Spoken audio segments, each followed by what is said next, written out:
Monty, back again. We're doing a podcast this morning. I think today it's Tuesday, and typically while I do my podcast, I do some chores. I'm kind of like an old-fashioned person. I wipe down my car or do whatever chores I need to do, take out the garbage, whatever needs to be done, while at the same time as doing these podcasts and things. I like to multitask, obviously, as much as possible. So anyway, good morning, you guys. Today is, again, Tuesday, I think, and I'm trying to get caught up on a few things, and there's a number of different things that are going on in the traditional economy and the crypto markets. And the reason why I like to go over both of them, because we want to know what is going on with our investments as it relates to the traditional economy, the traditional markets, and also we have to know how this impacts, if it does, our investments in the crypto markets. So one of the things you always want to take a look at is, if we're going to be invested in this space or that space, why? In other words, what is the advantage, or why are we doing this? In other words, you want to hedge your bets, definitely. If the traditional economy is not performing well or perceived to not perform well, then you want an alternative, right? And you don't want to wait forever to start taking a look at diversifying your money, whether it's in the traditional markets again or whether it's in the crypto markets. You always want to, as much as possible, be ahead of everyone else in terms of your reasoning why. Okay, you never want to be a part of the herd. The herd is always wrong. The masses are always late, but the smart people are always anticipating a problem, which typically translates into an opportunity for someone. Okay, not every crisis, economic crisis, is a problem for everyone. For some people, particularly those who are prepared, it's always going to be an opportunity. Okay, a way to end up being in a better position as compared to being in a worse position. So now that we've laid the foundation, let's dive right in. Okay, so what is going on with the traditional markets that may or may not be good for those who are participating in it, and how does that translate into an opportunity for people in the crypto space? Okay, so one thing you always want to keep in mind is our economy strong? Are people, and when I say people, I mean working people, are they really getting ahead? Are they really getting a fair shake when it comes to their money and the things that they can do with their money and the opportunities that they have? So according to what I'm reading, for instance, about, you name it, pension fund liabilities, okay? Public pension fund liabilities are humongous, and they're not getting any better. And that simply means that in the traditional economy, we have a problem, a ticking time bomb, in public and even in private pension fund liabilities. In other words, these liabilities accrue to corporations and the employees who are entitled to those funds, those pension funds. The assets are supposed to be paid out to the retirees, but it seems like, because a lot of these public pension funds in particular are struggling to get good returns, they're going out on a limb, taking a lot more risk, and they're not able to keep up with the demand for those retirement monies. In other words, the general population of people, the demographics of the people in the United States particularly, it's such that more and more people are older and they're retiring. So they create a significant liability or a significant drain on the system. Just like the retirement are the entitlement programs, the Social Security system, the Medicares, the Medicaids. Those entitlement programs are struggling to pay out the benefits to the people who put in when the baby boomers were younger, when certain other generations were younger. They have a claim on Social Security, on Medicare and Medicaid. They get to withdraw their money and retire, right? But the problem is, again, that a lot of people in Washington have been borrowing and not being responsible with managing that money. So a lot of baby boomers, a lot of people are going to have a very difficult time using those monies for the retirement that they're entitled to. So how does this affect them and the people in the crypto space? Well, we have to take a look at that.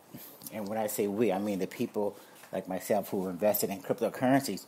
We want to take a look at what happens when you have rampant government mismanagement. And we just have to remember that this is the reason why we want to diversify into cryptos. Just in case politicians, just in case lawmakers, just in case pension fund managers, just in case these custodians of these funds and these programs, just in case they're not responsible, we want to have a backup plan, right? We want to have a plan B or something. So anyway, I'm thinking that, for instance, when the pension fund liabilities start drying, when the pension fund assets start drying up, as we get closer to 2026, or these particular dates that we're told that the money may not be available. As we get closer and closer to those dates, we want to make sure that we're prepared with our own funds.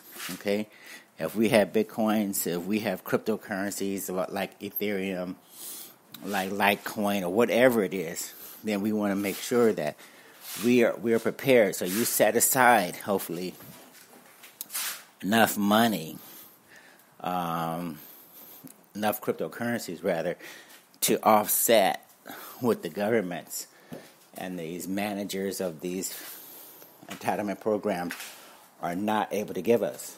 So be prepared, have a backup plan, have a plan B, because the pension liabilities, the corporate debt, even the corporate debt, believe it or not, is significant. A lot of companies are going out on a limb to issue debt, and even though a lot of them they have good earnings, what's happening is there's a lot of corporate debt out there, and the debt is increasing at a more rapid rate than the earnings. Okay, there's a number of companies, United States-based companies, they're producing profits, a lot of cash, excess cash on the books, which is good.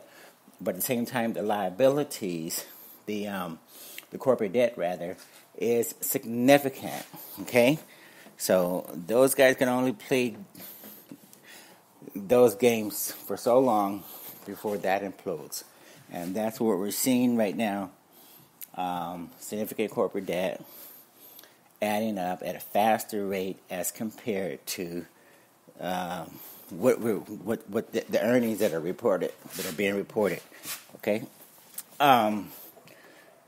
car loans, the entire automobile industry looks like one big ticking time bomb by virtue of the fact that a lot of car loans were averaging 3-5 years maximum. If you got a car loan, you went out for The term of the loan was 3 years, no more than 5. That was usually the maximum once upon a time. Now you can get car loans that could be 5 years, 7 years, or who knows, maybe 10 years. And this is actually a sign of the times. This is actually what happens when automobile financing gets way out of hand, gets way too risky, and more people are actually signing these contracts for car loans that are 5, 6, 7, 10 years in duration, mainly because people don't have enough money and the finances aren't that strong to just settle for a 3 to 5 year car loan. When the manufacturers and the automobile finance companies, when they get desperate, that's what they do. They entice you with a very, very attractive financing package, knowing full well that if people don't have the money, you don't go out on a 50-year term to make it affordable. You just have to admit that maybe this person shouldn't have a car loan. Okay? So, again, this is a warning sign. Automobile financing loans shouldn't have to go out 5, 7, 10 years in duration just to make that monthly payment more affordable. That just means that that's another form of debt that you're going to have to pay off over an extended period of time. And, hopefully you won't lose your job. Hopefully you won't get sick or something. Hopefully something won't happen where you're going to be stuck with that car loan for the next 7 to 10 years or whatever it is, okay? So, anyway, the delinquency rate is skyrocketing. More and more people are defaulting on those car loans. And in addition to more and more people, more credit card companies are seeing their delinquency rate go up dramatically as well. So credit card companies are, again, struggling. Car finance loans are a $1 trillion liability because of the amount of car loans out there. And subprime car loans is another problem. Subprime car loans are $1 trillion in aggregate. When you have $1 trillion of subprime car loans, that can implode, that could come back to haunt you. So, student loans, $1 trillion. Just a number of different warning signs. Banks are going to be looking at competing with central bankers. Central bankers are looking at this cryptocurrency thing like Bitcoin and such, and they want to get in on the action. Central bankers are going to be competing against commercial and retail bankers.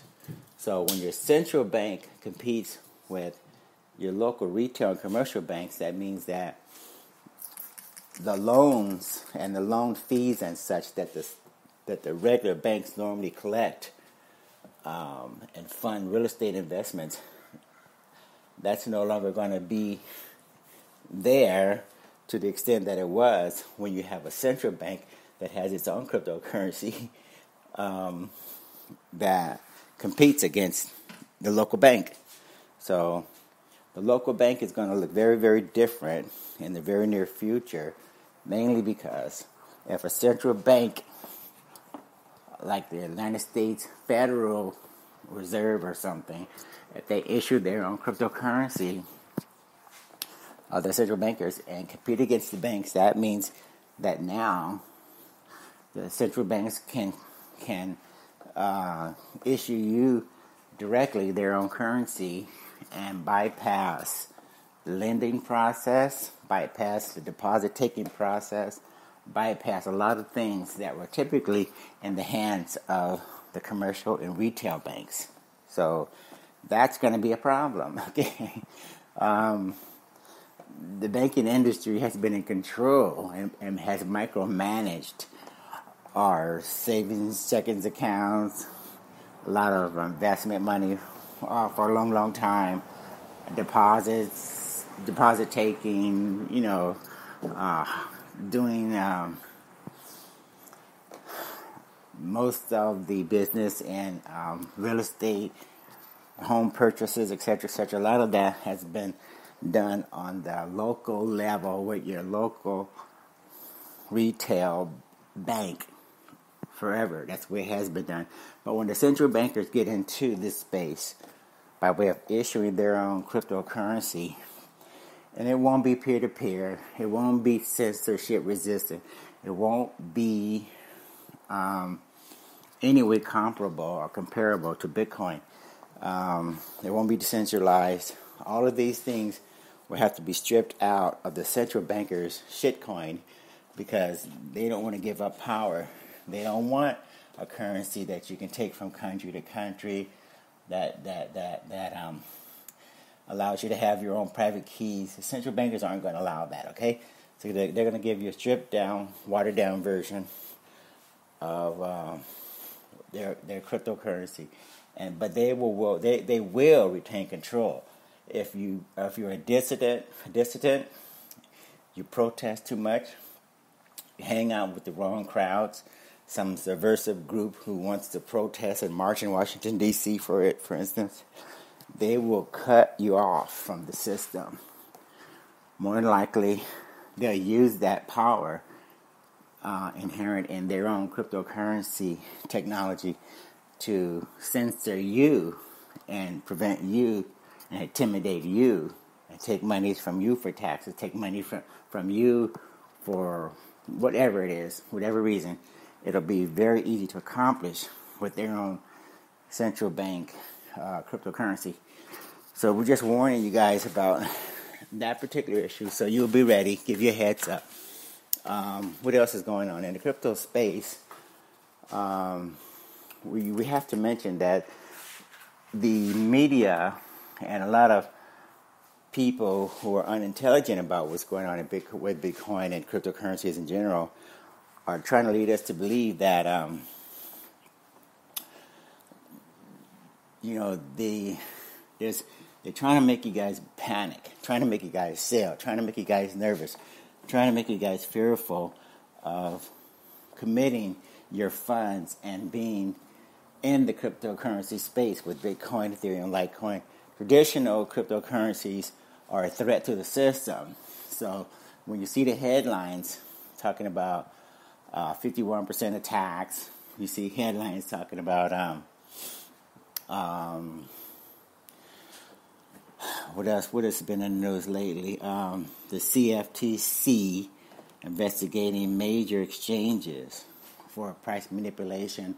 When you see these things going on, just remember that this is an industry that's basically very, very young, very, very new, still getting its legs under it, still getting established, very early days, like the internet. And we have a few issues to work out, but Bitcoin is as strong as ever, and it's not reflected in the price. So remember that what's going on with Bitcoin specifically, as far as the development is concerned, and the Lightning Network and certain things, it's as strong as ever and getting stronger every day with developers working around the clock to make it more efficient, to make it run better, work better. So don't lose faith in Bitcoin specifically. Just remember that a lot of developers and a lot of people are working very hard to keep it strong and to keep it redundant, censorship resistant, decentralized, peer-to-peer, low cost, fast transactions. These things are improving, not being neglected, but are being improved upon every single day. So make sure you're diversified. Make sure you're ready, because when the current economic system completely implodes, and this is going to be an ongoing thing. Okay, it's not going to be some dramatic one-off event that is going to make the headlines all of a sudden. even though there could be like a trigger, a catalyst, for the most part, you're just going to see this slow bleeding of the current economic model and a gradual transition to the cryptocurrency-based assets. Okay, so write to or call your fund managers, your investment banks, investment houses. Call Fidelity, call whoever, Capital One, call your whoever you have that you use for buying and selling stocks and managing your retirement money. Make sure that they get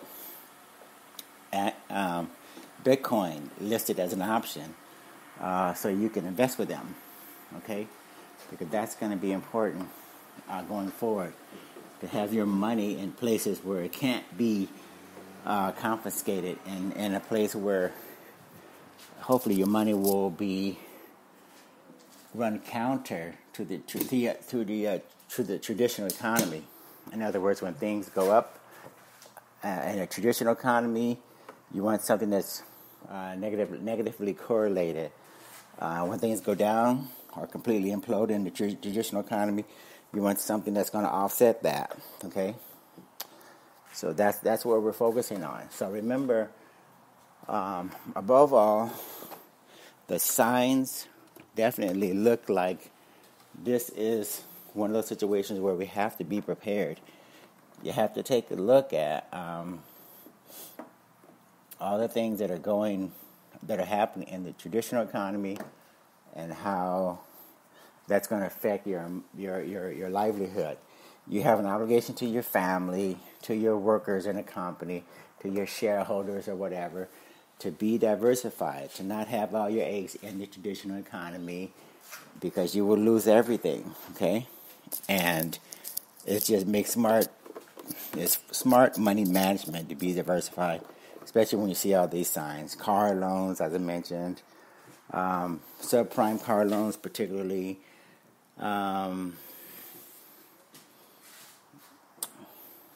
corporate debt, pension fund liability, interest rates going up, fiat currency being printed and devalued to the point that there's completely